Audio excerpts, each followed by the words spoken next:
Otep à tous, bienvenue sur la chaîne des panafricanistes par essence, par conviction et par excellence. Celle des citoyens kémites par nécessité et obligation de combat.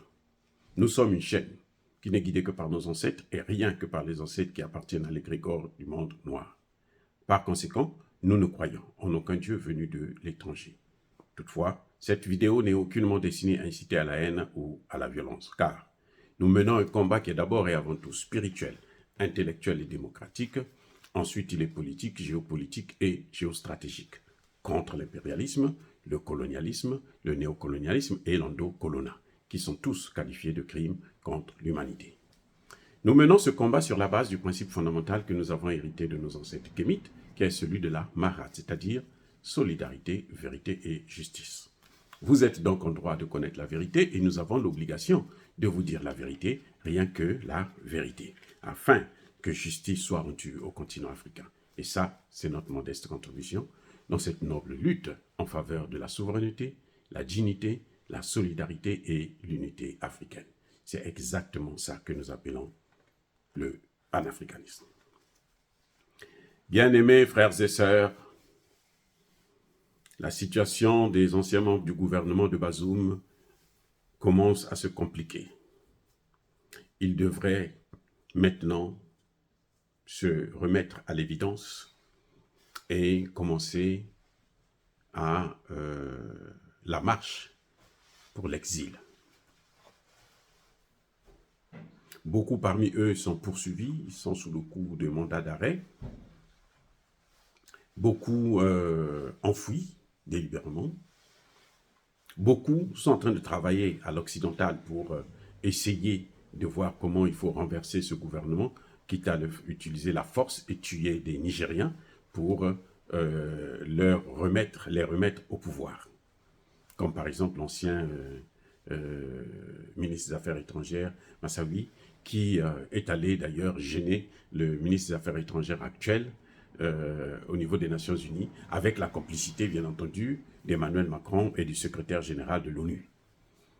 L'ONU s'est impliquée, l'ONU a fait en sorte qu'il puisse avoir, comment dirais-je, que le Niger puisse être isolé, le Niger ne puisse pas assurer pleinement sa représentativité dans certaines conférences internationales. Mais tout ça là, c'est peine perdue, c'est un coup de pied dans l'eau. Les États-Unis ont sanctionné, ont suspendu l'aide, et tout ça là, c'est un non-événement. On s'en fout de ça. On n'en a même pas besoin maintenant. Donc, je crois que pour les anciens dignitaires du Niger, il faut aller en exil. Mais l'exil, c'est facile et c'est difficile. C'est difficile quand on pense qu'on doit toujours être ministre, on doit toujours être à la tête de les hauts cadres de l'État. Mais ce n'est pas mauvais. C'est vrai que là, pour nos pays, des gens qui sont habitués à avoir des privilèges outre mesure, ils devraient maintenant faire face à des factures. Eh oui, eux-mêmes. Il faut travailler pour payer ces factures. Les factures d'électricité, les factures de logement, les billets d'avion, parce qu'avant, c'était des gens qui avaient un logement gratuit. L'électricité n'était pas payée, c'est l'État qui s'en chargeait. Et les déplacements aussi. Hein, ils se déplaçaient des voitures de fonction, des chauffeurs et autres. Maintenant, ils n'auront plus ça en exil. Vous ne devez pas. Ils ne peuvent pas avoir ça. Surtout pas en France. C'est pas possible. Je vous dis, c'est pas possible. Même aux États-Unis. Exilé pour le Niger, et puis on va vous donner ces avantages. Hein, c'est pas possible. Ce n'est pas possible. J'étais dans tous ces pays, je connais. Oui. Donc, cette histoire où le logement est gratuit, vous avez une villa à votre disposition, c'est fini. Il faut maintenant comprendre que, monsieur, vous devrez travailler. Et puis, vous devez assumer vos responsabilités.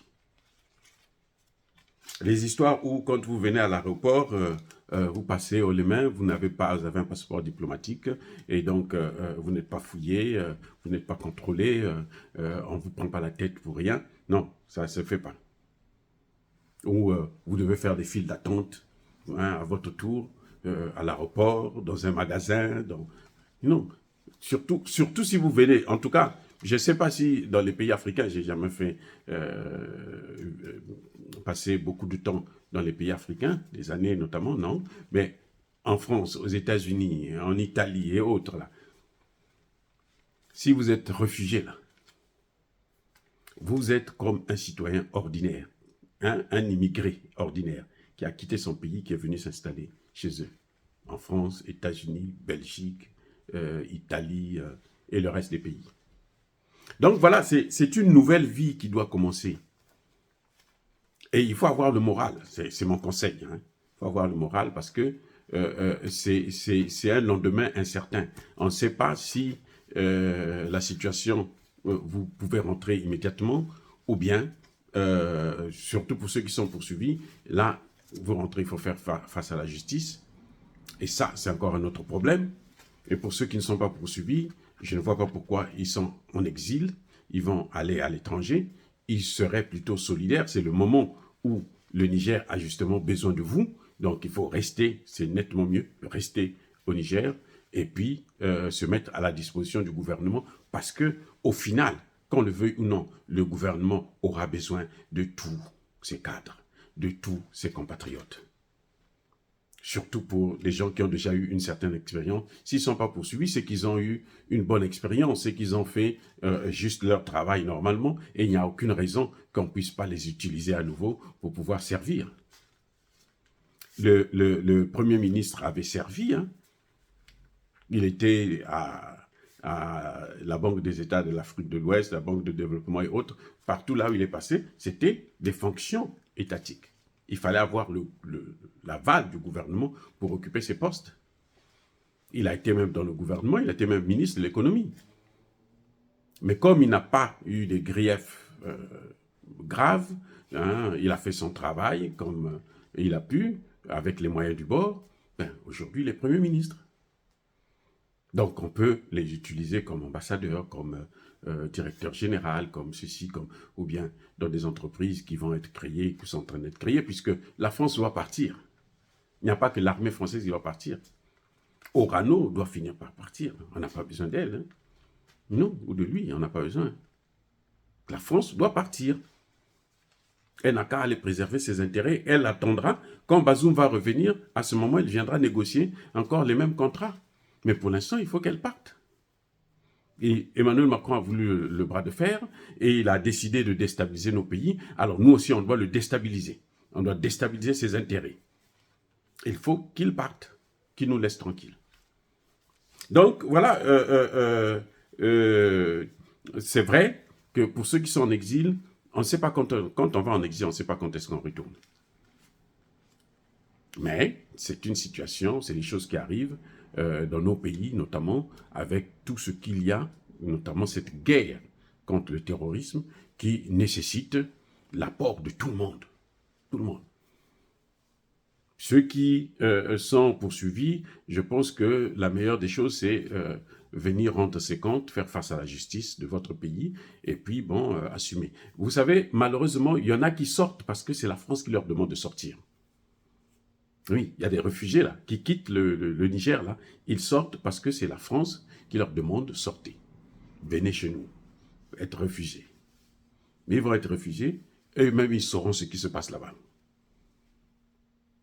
Je ne sais pas qu'est-ce que l'ambassadrice, l'ex-ambassadrice du Niger en France est devenue, celle qui ne voulait pas partir au début parce qu'elle pensait que elle avait été nommée par Bazoum. C'est à Bazoum de la destituer. Mais je crois qu'après, elle avait changé d'avis et j'espère qu'elle est rentrée. J'espère qu'elle n'est pas restée en France à la demande des Français parce que les Français nous brisent, nous divisent. Hein? Ils vous poussent à la faute et après ils vous abandonnent. L'Occident, c'est comme ça. Ils vont vous dire non, venez, on va vous accueillir, on va vous donner un logement. Après, vous serez obligé d'aller chercher des papiers par-ci, des papiers par-là, tel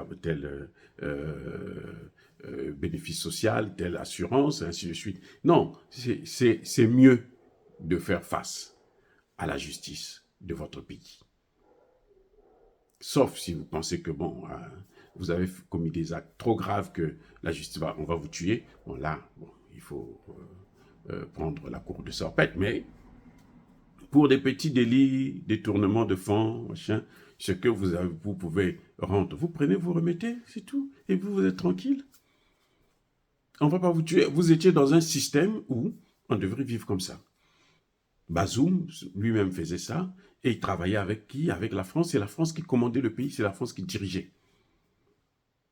Voilà. Bien-aimés frères et sœurs, dire cela, c'est inciter à la haine ou à la violence. Non, il y a pas colère. Je vous souhaite surtout à tous les Nigériens qui vont choisir d'aller en exil, je vous souhaite bon courage. Hein? Il faut être fort moralement pour tenir. Et soyez bénis. Je persiste et je signe. Soyez tous bénis par le Dieu des Kémites et par nos ancêtres angélisés. Mais que tous ceux qui persécutent le continent africain le pillent et le déstabilisent. Qu'ils soient noirs, blancs, chinois, arabes, indiens, juifs, qui qu'ils soient punis, maudits, foudroyés, neutralisés, écrasés, effacés par ce Dieu des Kémites et par nos ancêtres angélisés. Vive l'Afrique éternelle, j'ai dit et j'assume.